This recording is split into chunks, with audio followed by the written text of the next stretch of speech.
What's up, guys? Welcome to episode 11 of the Unassisted podcast. It's good to be back. Elliot, how you doing? Yo, yeah, all good, man. All good. You good?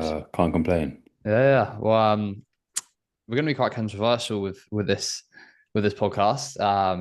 Not well.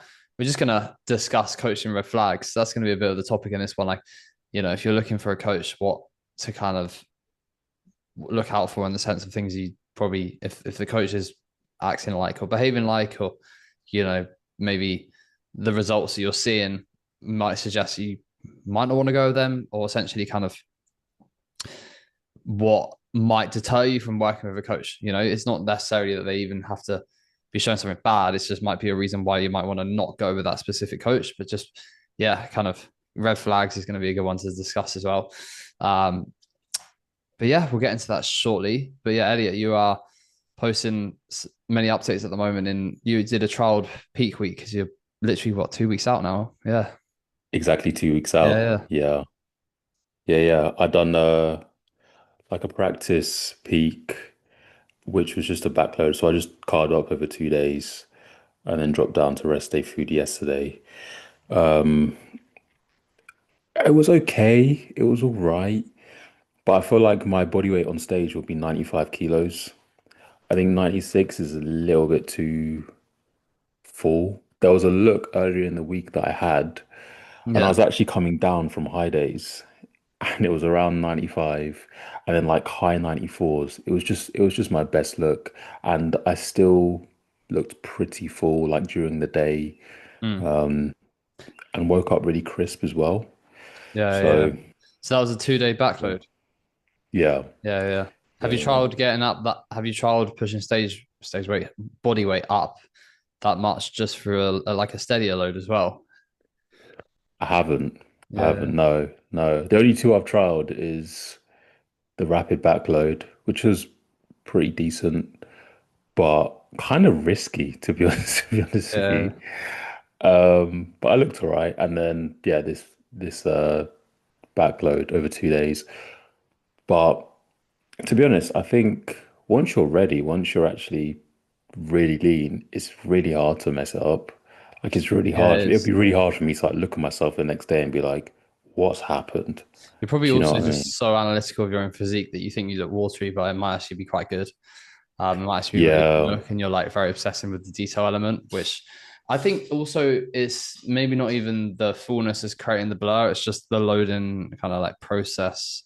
Maybe you need more time away from like that amount of food at once, because with Dean, like you're definitely leaner than Dean, but he's in pretty good condition now. And Yeah. I noticed when we did like a 2 week load, or like no, it wasn't 2 weeks, it was a 1.5 weeks. He looked just wild at the end of it, really, really wild, and he was up like 2 kilos. Whereas like yesterday he was on, no, the day before he was on 720 carb, up a kilo, and he looked just blurry everywhere because it was just a lot of food at once. So yeah, maybe you can what peak are you going to go for so far? Have you planned it? It will probably I will probably do this peak, but give myself a couple of days afterwards to come down rather than one. Mm. Yeah. Because I don't want to just have one day to try and like dry out or get rid of that water, that subcutaneous water. But Mm. yeah, I think a couple of days loading. I'll also probably start loading maybe a bit earlier as well, so I have obviously those 2 extra days or just time to adjust anything. Yeah, yeah. But we'll see. Yeah, I have noticed this past week I have been a little bit more analytical of my physique. Like I put something on my story today where it's like Yeah, so you my say, reaction, yeah, my initial reaction to my physique is like, yeah, all right. And then I'll like go away and do something else for like 2 or 3 hours, come back, look at my photos, and it's like, oh, actually, that's pretty decent. mm. That's actually all right. Yeah, Like yeah. when it's almost like there's an immediate emotional response, and then I get away, and it's almost like I'm like a coach to myself after like a few hours, rather than just the immediate. Oh, Yeah. I just like shit because it's myself. Yeah, yeah, yeah. But No, I get you. Yeah, the yeah, first time you see your physique, yeah, you need a bit more time to then take a step back, yeah, analyze, compare like the last shots to these shots, and it'll be so much easier to see. Because sometimes you look at it and you haven't compared. It's a comparison that allows you to tell. Definitely. 100%. It's also hard when 100%. you're self-coaching because you know what body weight you are before you see your physique. Yeah. Well, Yeah, actually, yeah. yeah, well, yeah, you kind of do, but I guess you could take photos, look at the photos, and then weigh in after. Maybe that's actually quite a good way of doing it. But I always just, I think first thing in the morning, it's most standardized. Go to the toilet, weigh yourself. I feel like if you do it later, it's hard to know like how much movement you're creating going into the weigh in, and then it's not as consistent. But Yeah. yeah. But I do respect the fact you're self coaching all this way. It gets harder at this stage, 100%. It definitely feels like it's getting harder. Like this is for sure the challenging bit, I think.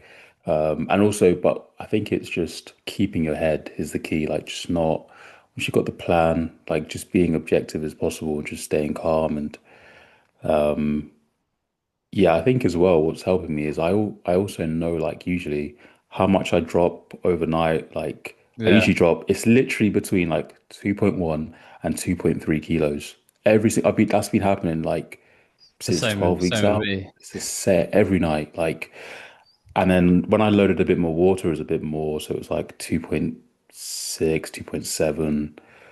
But it's pretty much the same. So if I know I can land before I go to bed at like 97 kilos, I'm good. Like, it calms me down a bit and I can just adjust based on that Mm. normally. So yeah, that helps. Like when you know your numbers and you make things predictable, it definitely reduces stress. I'm not like waking up and just hoping, you know. Yeah, of course. Yeah, exactly. Yeah, I always weigh in before bed as well, but not that it's needed, but I just get intrigued as well. Just can't help but Yeah, think, I yeah, wonder yeah. if my weight's a little bit lower now. Yeah. 100%, 100%. Or you've had like a long day or you've done a shitload of steps and like you haven't eaten a meal yet and you see that you're only up like half a kilo from your morning weigh and you're like, oh, it's a new low tomorrow. Yeah, then Like it's not. Yeah. yeah, Yeah, that you adds have up your mass. last meal, but you got 3 kilos. Yeah. It's crazy how obsessive you get like with the process. The further I'm getting into prep now, I'm just getting more and more just like in my head about like just wanting to see a low. Yeah, Yeah, it's yeah, mad. 100%. Yeah. But how about yourself? You posted some good updates today. You should take a look. Let's take a look. You're looking like, yeah. I guess Let's people take a look might at the want to updates. see. Yeah, I feel good. Definitely flatter, but not like worryingly flat. Just a little bit flatter.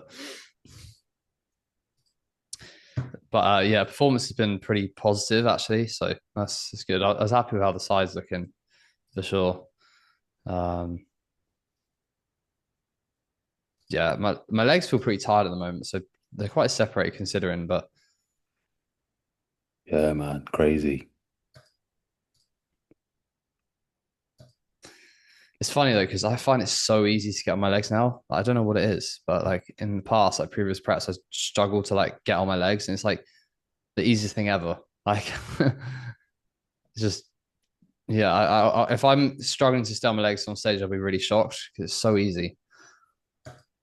And sometimes And like that's with your legs tired as well. yeah, and this is like I hit this pose, and I'm like, have I even tensed my glute enough, or like is there enough detail? I feel like I didn't do anything in the pose.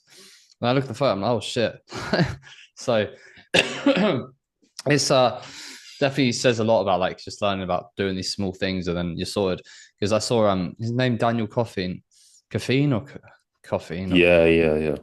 he said like imagine you're trying to hold in a piss and then your glute will turn Uh, on and it's a game changer. I honestly it's just straight away. So that's all I do and it's just like it just turns on like some sort of yeah, it makes your glute flicker. But yeah, I just need a bit more off the. Oh, I just like my post. You can't zoom in on this. Need a bit more here. That's it, really. I mean, if my glutes were striated, would you think that people could argue the condition's pretty solid? uh, yeah, 100%. 100%. but I just have a lot to come off there. Yeah, you're looking at actually yours are all in the stories, aren't they? Actually, no, there was a There recent should be post. there's a post from Monday. It was a Monday. Like Let's see this if was there's like is this on there or no? Oh yeah. I think yeah, that's from this morning. So I think that's pretty wild to be honest. It's pretty good. It was just a little bit blurrier than where I was. At the start of the week, I was really flat here, but like just a bit drier, but yeah, a lot flatter. It is a good look. Um, Yeah, it's just in your front relax. You can tell that you're just flat like through here. yeah, Whereas now there's a lot more volume in your top line. But like when it comes down, honestly, when it's like I also think your legs look really good, just flat and dry. yeah, It is literally yeah. just here. It'd be interesting. Was this? This is fasted, wasn't it? Yeah. Is Fasted, yeah. what That was were these fasted? Yeah, that's fasted yeah. So it's too. fasted. Yeah. Yeah. Be interesting to see what this look like with water in, because it could just be like a very good look. Just yeah, literally Like, just have a bit of water. yeah. Well, I mean, yeah, it's still cut. You. This is the thing. This is something I feel very, very passionate about, and something that I think some coaches can make the error of. Oh, there we go onto the topic of coaching red flags. But like, if you've You got got one. someone with a lot of muscle, you can get complacent and think that they look good because they are good. So like, you've got like yourself. Let's say I'm coaching you, and you've got all this muscle, and I'm like, oh, yeah, you look good, but and you could look fucking 10 times better. Like just because you're a Mm, crazy level natural and you're comparing, maybe you're thinking like you're comparing you against a field of other people that you're a lot better than. You think, okay, you look full, you'll be full. Yeah, but like this is you flat. Like you could be so much bigger and so much more impressive. So it's very right. easy. I feel like sometimes coaches just get a bit complacent in the sense of thinking, oh well, this guy looks good. He's got good life to his physique. It's like, well, or maybe he's just actually just got a lot of muscle. It's like Richard when I was prepping Richard, like him flat is still nuts, but like I literally spilled him to see where his full look is, and I was like, okay, yeah, yeah, he's so much bigger. It's crazy. It's absolutely wild. Yeah. And it's not until you're like Richard was every lineup he was in pretty much in, he just smoked. But like when he does his Mm, pro debut in the future, like for example, Jordan, when he does his pro debut in the future, or at least like I don't know, maybe not in the pro debut when he does like let's say Dunville and you're in an overall against people like Babacar, Brian DaCosta, and people like that, then you're going to get exposed if you're not peaking the right way. So I think yeah, it's very easy for you to maybe think, oh yeah, it's like of me say looking at those shots, oh it's a good look because it is, but yeah, you don't let that settle for just that. Like just chase the most wild look you can.100%. Yeah. That's what I want for me as well. I don't want to step on stage just like half full. I want to be at my absolute best because that's what I work hard for. So yeah, it's just bringing your fullest look because I'm so adaptive. Like I get when I get flat, I look so much flatter. Well, I think at least. And that's the thing. I think the dial is so much bigger when you actually have more muscle. Like if you don't have as much Yeah, muscle, yeah, actually it kind of if you're flat or full, that's of a course you really good want to feel point. full, but like if you have more muscle, it actually matters more because someone who's flat, like a Theo or you or like Daniel Kubik or like these guys, these world-class naturals, if they're flat, it actually makes a dramatic difference. Whereas if you're like a first timer and you've never competed before, you don't have a lot of muscle, you're kind of gonna maybe look a little bit better, but it won't make that much of a difference. Yeah, yeah, You know? exactly. So Yeah, so true, so true. The people, yeah, I mean, I've seen that with my clients. The ones with more muscle can go so flat and look so much worse. yeah, Get yeah, way, yeah, way bigger. Yeah. Um, like Jordan peaked versus Jordan like 2 weeks out. It's just ridiculous a change in his physique. yeah. Absolutely wild. So it's easy to yeah, just think oh, you look decent, but actually you can get way better. But yeah, in terms of I guess we'll get into it off that topic. It's not really a red flag. It's not like something you can look out for in a coach, but um right. So I think the first what comes to my mind when I think of a red flag is when someone puts a post up on their story and goes, "The hammer's been dropped." that's the, that's Why is that a red flag to you? because why are you trying to make it sound like you suddenly decided to dig really hard? Yeah, somebody's behind. Yeah, yeah, Somebody's yeah. But some like you shouldn't. Yeah, you can't accelerate the process. You can't just suddenly be like, oh, yeah, full send. Like pull loads of food away. Hammers dropped. Time to dig in. This is what we need to do. You're just gonna get worse if you do that. Like you're meant to pace fat loss throughout the same. Well, obviously it's fast at the start, and 90% of the time, well, pretty much all the time, someone's put up a story saying the hammer's been dropped. It's like sub 6 weeks out, and the final push. Yeah. If anything, you should be saying hammer's been dropped literally the first day of your prep. Right, yeah, yeah, yeah. But that's like so anticlimactic because no one's got that like, oh yeah, prep is getting preppy and it's hard. It's not. So that's why, yeah, if people want to push harder at the end, we shouldn't. It's the opposite way around, for sure. Yeah, Yeah, that's agreed. I think it's a good one. The other one is when someone's like says fat free, like, but they use it all the time. Like, oh, my client's fat free. It's like, is he though? Because Yeah. all the time they're not. Um, yeah, and I think with that point, I think ego. I think egos in a coach is the worst thing, and there's a lot of coaches with egos. So it's obviously really important to take pride in your work and be passionate about getting results and being a good coach. But when people almost think that they have a way of doing things and that's it, that's like my approach. It works. Um, like this is how it is, and that's it. That's not how you coach. Coaching is molding yourself around that person and like being adaptable around the person. It's not like yeah, this is my approach because some people they have like kind of trademark things. It's like Hani Rambold is obviously a crazy good coach, and this is all marketing. But like, let's take the example of like the FST7 thing. Like, just people like they kind of use something like that, but have their own way of like, oh yeah, it's time. Like, I do zero carbs, or I do like loads of cardio, or I do like Yihimbine, or like from 4 weeks out, we do this, or I do this specific peak and just this peak, and not like just a backload, or we always deplete. This it's just because you've got this kind of ego around your results. You think, oh, this is the way because it's worked, and you're not able to change. And I think that's probably like a big red flag. And I think one of the things to look out for on Instagram is just, I guess, the way that the coach yeah, shows themselves on social media in terms of with their clients. Like if everything looks the same or is phrased the same, and they just seem like they've got quite a big ego. Yeah. Because Yeah. some Yeah. coaches do, I Everyone's see it. different. Yeah, 100%. Everyone's so different. Yeah, big time. I think with that as well, I guess comes a lack of honesty. You're not being honest Mm. about the process.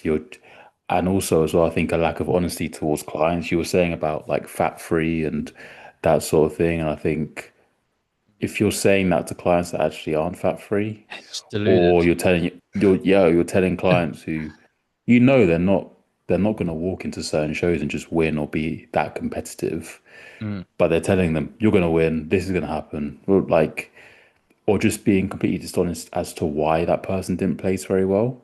And then that leaves the client uncomfortable. And then that also means that the client's going to end up having an ego. The client's going to be like, well, I should have done this and I should have won because Yeah, my yeah. coach said that this happened. And like your coach needs to be able to be honest with you. It doesn't mean they should be a dick, but they should be able to provide an honest, objective assessment of what's going on, Hmm. to be honest. Yeah, yeah. I think let's say something goes wrong with a client, like you don't get the result you want, or like something with the physique has gone wrong or with the peak. The first thing a coach should do afterwards when they come off, like obviously give it maybe a minute just to like if the client's not happy, don't just bombard them straight away. But like the first kind of point of communication needs to be around this is what's happened, this was the mistake we made, and this is what we'll be doing differently next time. Because I think if you do that as a coach, the client is likely to be like, okay, I hear you, and we'll do better. But what a lot of coaches do is they go, well, it was the best you yet, or oh, it was a stats class, you did really well. Um, and just like brushing or sweeping like the problems under the carpet, and just Mm, sugarcoating, and yeah, just making excuses and just like deflecting. And it's a common thing. It's actually what I experienced with my first ever coach is just like, oh, it was a stat class. It was the best you yet. It wasn't. It wasn't the best me yet. It was a stat class, but it's really important you as a client know where you should be and what you should be achieving, and recognizing when you're being limited by the coaching and not just your genetics or those things. Because I wouldn't be surprised if there's coaches that literally deflect so heavily that actually make the client feel like, oh, it's because you made this mistake in prep, or um, Right. yeah, a lot of coaches are just like they don't own up when they make mistakes, and I think it's a really really important thing. And I think you'll soon know when you come on stage. You like trust anyone on stage. How you feel in that moment when you're stepping on stage, like the lead up to you get going on stage. Um, if something feels off, probably is. Like if you're in your, go with your gut instinct, because whenever something's felt off for me, it's been off. Like, Right. you know, um, yeah, don't let your coach kind of make you think you're wrong if you feel a certain way.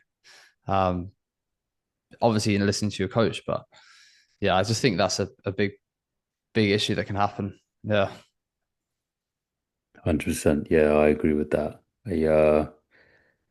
Is there anything about when you're looking, so when you're going through the process of hiring a coach, is there anything that you would see as a red flag?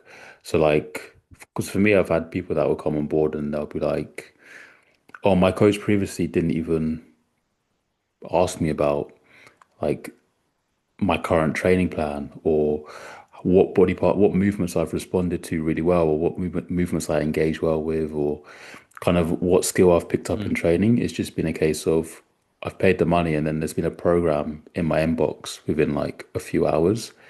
Yeah. Yeah. And it's Yeah. just kind of that lack of care. Attention to detail. Yeah. I mean, that's one big thing that is a problem. Is like attention to detail, um, not being there in the onboarding process. So they clearly are just sending you a copy paste program. They're not asking to see your gym, or they're not asking enough questions. Is definitely, yeah, something that some coaches do.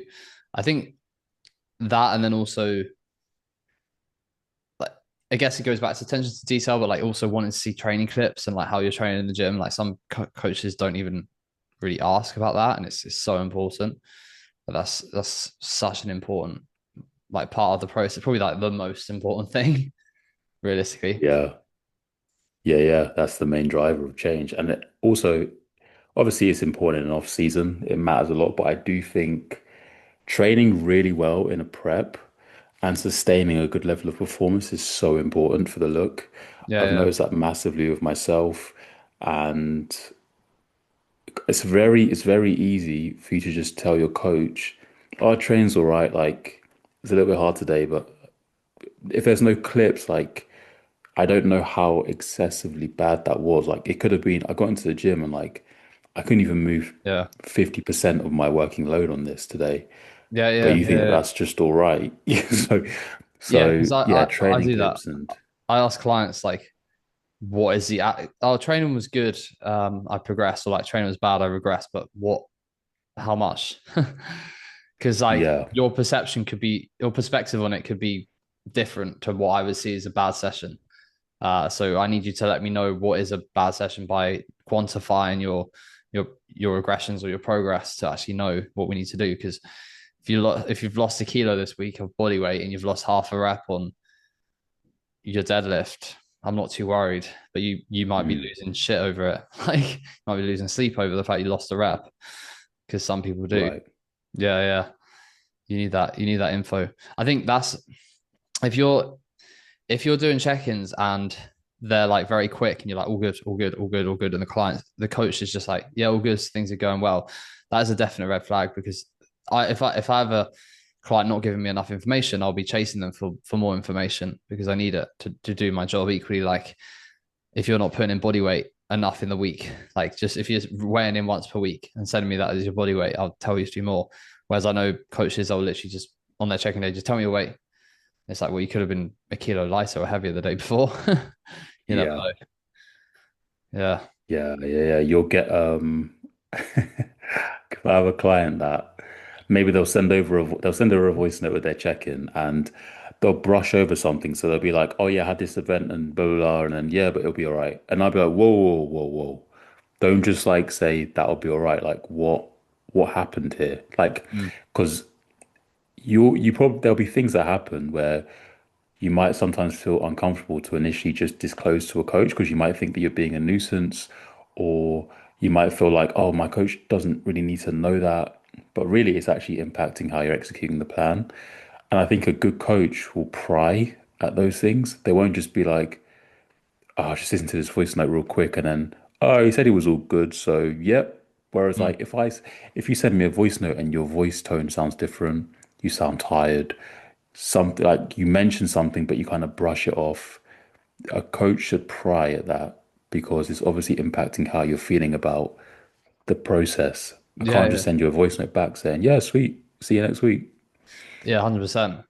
Yeah, it's just brushing over issues, and also like if you've got an interruption to come or like something that you scheduled to go off plan, like I think the coach should really delve into that and figure out how you can manage around it, and how to kind of plan your food around it, and asking, what food are you going to have and stuff, because a lot of the time coaches are like, no, you can't do this, you can't do that, or you go on a holiday, don't drink alcohol, or don't do this, and they just say don't do it because it's not good for these reasons. But actually, why don't you, like, you should actually be trying to take a viewpoint of what's that client's goal, what do they want to achieve, and then, okay, well, maybe we can work around it. So for example, if I have a client going to a wedding, I actually had two examples of this week. I'll get them to send me a photo or info on the menu and what they're going to eat. And then I'll literally go, right, just take these foods away in the day. You can do this. And then you can manage it like that. And then happy days that they're moving towards their goal, and they're still enjoying the off plan meal. Because, I bet there's so many times where a client's got a cheat meal in the evening and they're waking up and then they're having 150 grams of oats in their meal one. Like, do you know what I mean? Like, you don't need to be doing that. But so many people do Yeah. that. So many people do that. And they don't think, oh, actually, like, if they just told the coach and the coach thought a bit more about it and said, like, you can't do this, like, wow, now you've got a client that can sometimes manage through these things and navigate through them. Um, so yeah, if your coach is always saying to you, you can't go off your diet, and you have no goals to compete, and you're in a bulk, that's a red flag. Yeah. Yeah. Yeah. Yeah. You have to stick to these foods, this meal plan in an off season or a bulk or yeah, that's wild. I think one good strategy of that as well is like you don't have to do the traditional method where it's like you just have that one check-in with a client. Like for some people, it actually helps where it's like if they have the event like a wedding or whatever the case may be, okay, cool, check in with me again tomorrow morning. So like Yeah, I want to see photos and I want to know your body weight tomorrow morning because that inadvertently will probably get them to be like, okay, I'm not gonna eat like a dickhead because he's gonna see my physique tomorrow. yeah, So yeah. like, Yeah, that kind of little things like accountability. that. Yeah, yeah, that just provide that accountability, especially if it's somebody who's just more like lifestyle rather than Hmm. just, "Oh, okay, I'll just chat to you in our next check-in next week, 7 days after this wedding's happened. Like that Yeah, doesn't yeah, really help.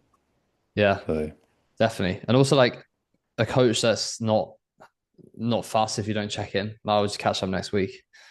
Because, right, yeah, right. if someone misses a check in, if they're doing that, they're not caring about your results, and they just see you as a number, and they're just like, oh well, I'll just have some time free. Yeah, 100%, 100%. More time for a trim. So, Yeah. yeah, why not?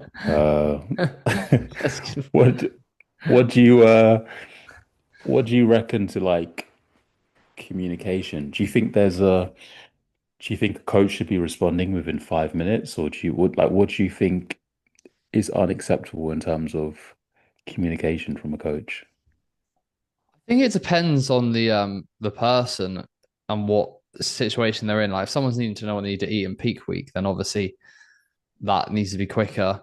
I think if it's just outside of that and it's like a Sunday, and they don't reply until the Monday morning, I think that's fine. Like if that's the only scenario, I say like go in 24 hours, like not even that. Like, I've never done that before, but maybe like going let's say like 12 hours without replying, I would say it's fine because it's the weekend, and like most people don't work on the weekend. The coach can have some free time, but if it's like the working week, I would say like any reply time beyond, for my standards, like, yeah, I guess like 6 hours would just be for me, or 6 hours. Yeah, like close to like 8, 10 hours is a little bit slow, Um, Mhm. check-in response times, you just need a system. So basically, I think the client needs to just understand what they're like. They need to know what to expect. Do you know what I mean? Um, so if a coach isn't replying for like a day, but they said to the client, okay, this is how I reply with check-ins. You send me your check-in a day early, and then I get back to you the next day. There's a system in place. Right.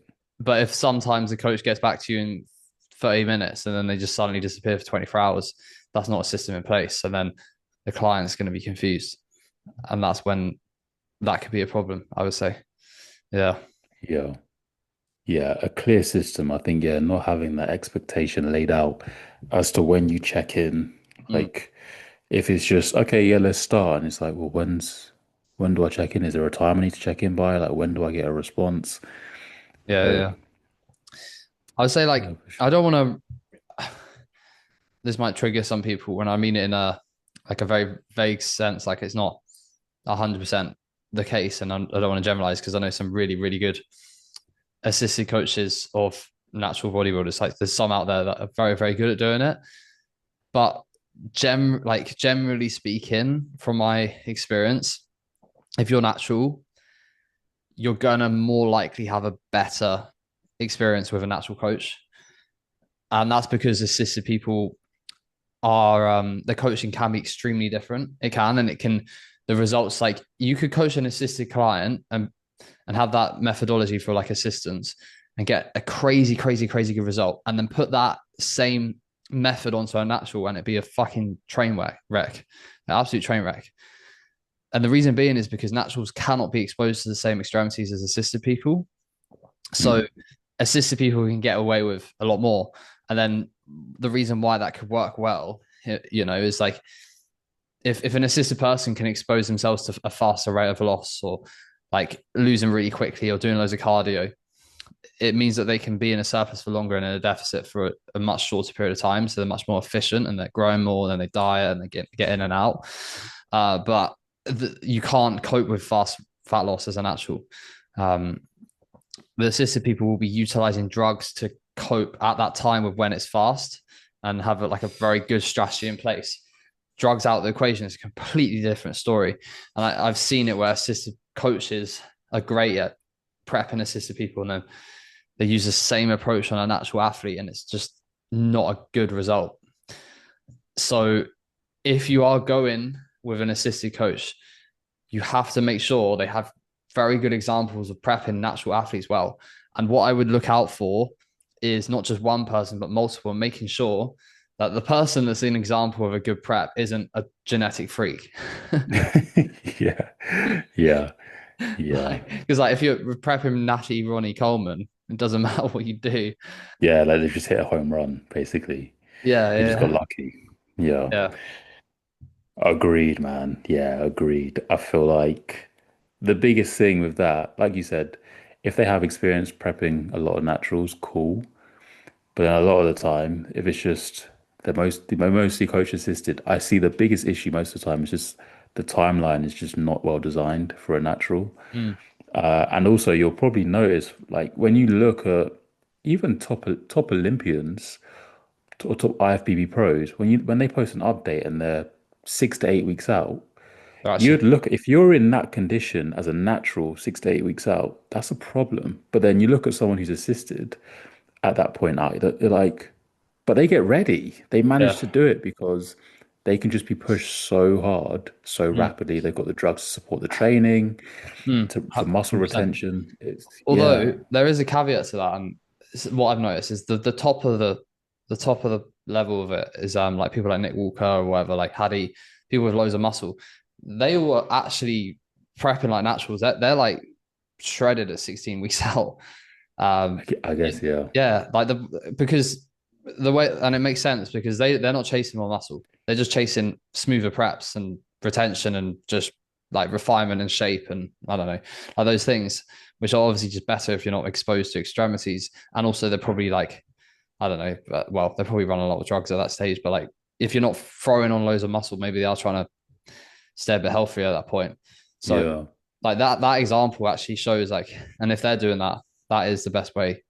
And I do think if you prep an assisted athlete with a natural approach, probably go really, really well. But I think it just does depend if that physique, that person needs a bit more time growing, or if they've got the muscle there. And if they need more time growing, then maybe doing a shorter prep and more growing makes sense if you can protect the muscle and get where you need to be. Yeah. But I think that's like a really good one to look out for because there are a lot of naturals that inquire of assistant coaches. And it's just what I've seen. Like people tell I had this, went through this really harsh prep and I was on like zero carb. I was doing loads of cardio. I carved up on burgers and chips or I cut my water out completely and just doing Yeah. crazy stuff. I always asked him, who was your coach assisted? And he was like, yeah, yeah. And it's like seeing that so many times to see the trend. Yeah. 100%. Like, or like they've gone from literally, you've tried to prep from literally the heaviest you've ever been in your life Yeah, to get yeah, yeah. shredded. And the coach has been like, they're going to prep you in 16 weeks.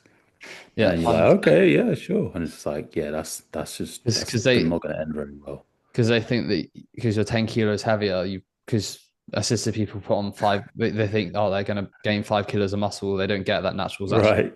look way bigger just gaining a kilo of muscle. So yeah, 100%. But that was a good one to kind of, I don't know, if you got any more points, I think it's a good one to end on unless you've got any extras you want to put out there. No, I think that's a good one, to be honest with you. I Yeah. think, yeah, be mindful of, yeah, just assisted coaches, just as coaching assisted athletes. Mm, Usually it doesn't end very well if they coach naturals. yeah. So, Yeah, definitely. But, yeah, I think we could leave it there. I guess was there any recent shows that what's his Brandon Kempter, Australian in competed? Kempster. Looked, Yeah, yeah. yeah, what's his? So there was that show in Australia that are pretty good. It's NPC, wasn't it? I think so. Oh, I can't get it I up. think so. I think they got some posts on his pages.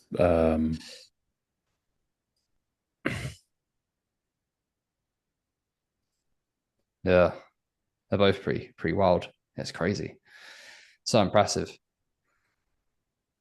It's great, man. I don't know if he's doing WFLs or not.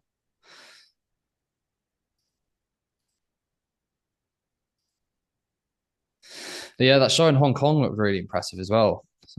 Like some of these guys are really good. Great level. Yeah, great level. Like, yeah, it's crazy. Very, very good.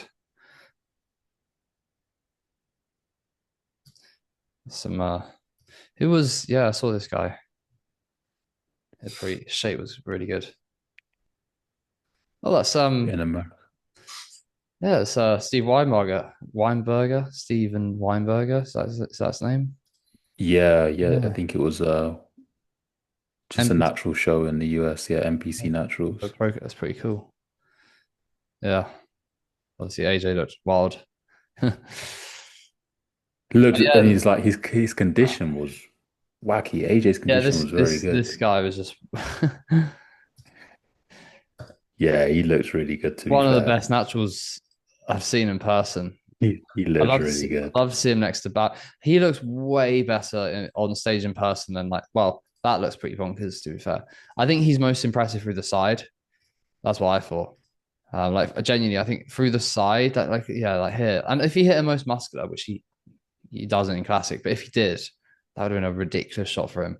because his chest delts and arms are obscene. Yeah, Because I know Dylan, the guy that was next to him, and Dylan's big. Dylan's not small, and like yeah, his bubbliness makes him look. You can tell, and his frame is so wide. Yeah, looks. I can imagine he would look crazy in person. He was in good shape as well. He looked like he was in good shape. yeah. Yeah, Jace did a decent job of him. To be fair, did good, He looked like he was really in good good job with him. shape. Yeah, I nice. think he's going for his pro card this year. His Yeah, actual. IFBB route. I don't know if he'll be doing like the natural side of things more. Not sure. I think it's just yeah, we'll have to see. But well, I'm pretty confident he's just going to do that. Yeah. Hmm. I hope that there is people in my class in 2 weeks. I really hope there's There people in should my be. Yeah, class. they're pretty busy PCA naturals, right? The first one wasn't in terms of the tools. Or was it not? I've got No, the class it's classic. That's the busier classes, not the opens. I've got Jordan in men's physique. Oh, the guy that done the WNBF. Yeah, he looks really good. I'll show you actually. Yeah, He got tighter. yeah, a lot sharper. He's on point. This is the prep that we've done. Like this starting point, I did not obviously he started working with me literally here. Like I Hmm. told him it'd be a hard prep, but we did it. Like yeah, he was very soft, and now he's in really really good shape. Looks great. I think it will do really well. But he wants to do bodybuilding, man. He wants to be a bodybuilder. He's got the legs for it as well. He just needs a bit more time just to get some sort of certain weaknesses up a little bit more, and then we'll be good. Yeah, Is he doing? So he's going to do the PCA finals on the yeah, he's tall. 28th Like of this is me September. next to him. Like Oh wow. yeah, like this is me next. Yeah, he's big man. Like he's got a lot of He muscle. must be about 6 foot, 5'11", 6 foot. Yeah, like 6 foot, or maybe a bit taller actually. Yeah, dude looks great. He was a powerlifter before. Those guys always carry mass, man. Oh, They bro, just carry you know mass. what? I'm going to show. I don't know if Patrick watches this podcast or not, but he told me he's never going to compete in bodybuilding again. I was but he's a really good powerlifter. But honestly, he is crazy.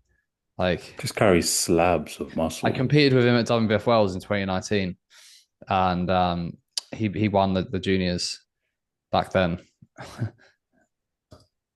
and then ever since he's just been doing IPF. What is going on here, man? We need to find his back. Don't know if he's gonna post his back anywhere. What? Yeah, he's like my age. So I don't, That is ridiculous. Freaky. bro. Yeah, that is what? Yeah, he's an absolute monster.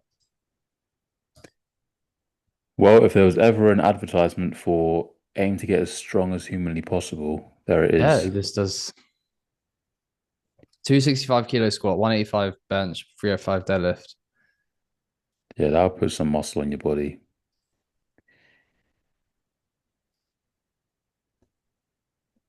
Yeah, he just does powerlifting, man. But he's always in crazy shape. He's in good. The thing is, as well, he's actually in really. Yeah, he's not. It's not We're like, gonna oh get. no, the prep would be so brutal, like I'm fat. He looks. Yeah, I just don't think he's got that like desire. I think he's just properly locked in for powerlifting, I guess. But this is why though, he's doing all the optimal stuff as well. Yeah, he looks great. Waiting to see if he. That's like what's his name? The guy that he's Scottish, Steve McDonald. I think that Yeah, he was doing strongman for a while, and he was like pretty. His prep was like hold on. 6 weeks. Well, actually, to be fair, we're talking about I know Steve looked nuts, but if we're talking about on the topic of powerlifters who are very good natural bodybuilders, surely the best to bring up is Sam. Do you know Sam Watts? Sam what? Nah, Wait, you don't know nah. this guy? Somewhat. You've never heard Nah, of Sam this is Watt? new to me. He's probably like the best natural in the UK, I think. Like, I reckon if he prepped, he'd probably like I can't pick it. Am I How seeing that old are he's these? 54 years old? 188 weeks ago, that is. 174 weeks ago. Oh, Uh, dude's 54. He's 54. wait, what? Where does it say that? 54-year-old Sam Watt. Where? Top, yeah, right there. Oh yeah, 54 years. Dude's 54. yeah. He's Bro, just. he's like a grandmaster almost. The funny thing is, I've never actually seen him struggle lifting anything. I guarantee you, he doesn't struggle. What? Let's see. I promise you, he's just going to do this with ease. 330 He at makes he makes he 54. makes lifting look like poetry. Like it's literally poetry in motion. Yeah, I told you he didn't really struggle, did he? He didn't struggle. And he looks so chill all the time. Look at him.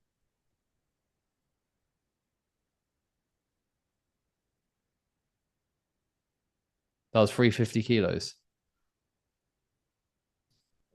Watch Wow. how satisfying it is. Watch, is this a single? Probably is a single, isn't it? Okay. Yeah, watch how satisfying it is watching him hinge. He has like the most like beautiful hinge ever.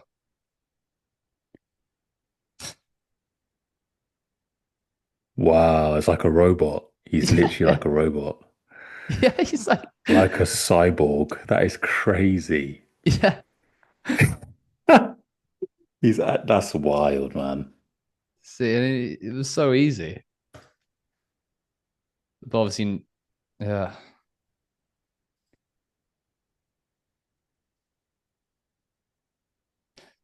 I feel like the whole topic's changed in this podcast. So we're going to call it like, can powerlifting build a world class natural physique?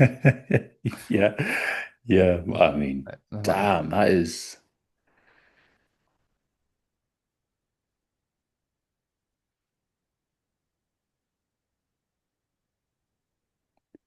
he needs to get himself into some competitions. He could end up being like the oldest like pro natural winner of like WMBF I Worlds just or don't know. I just something. think like that much muscle, that strength, like is he the arguably like the most impressive natural ever in the UK? Because like I don't know anyone who's lifting like that, and obviously he's world champion.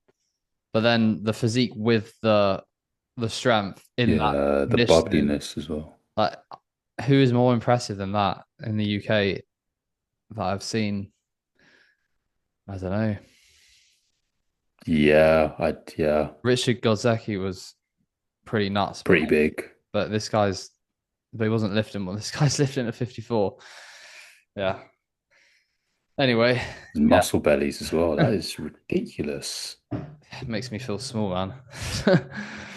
like Just he's like 105 54. kilos, I think. It said. Yeah, I mean, if there's again like an advertisement to Maybe I need to. maximize yourself as a natty, my God, 54 looking like that. Yeah. Fair play to him. It makes me wonder if like all the isolation stuff we do in the gym is just like smoke and mirrors, just stuff that's like just happening, and actually the thing that's making us big is just getting strong for big lifts. Yeah, I don't yeah. know. Does he do any accessory He work? must. I don't know. Yeah, because how's he so balanced?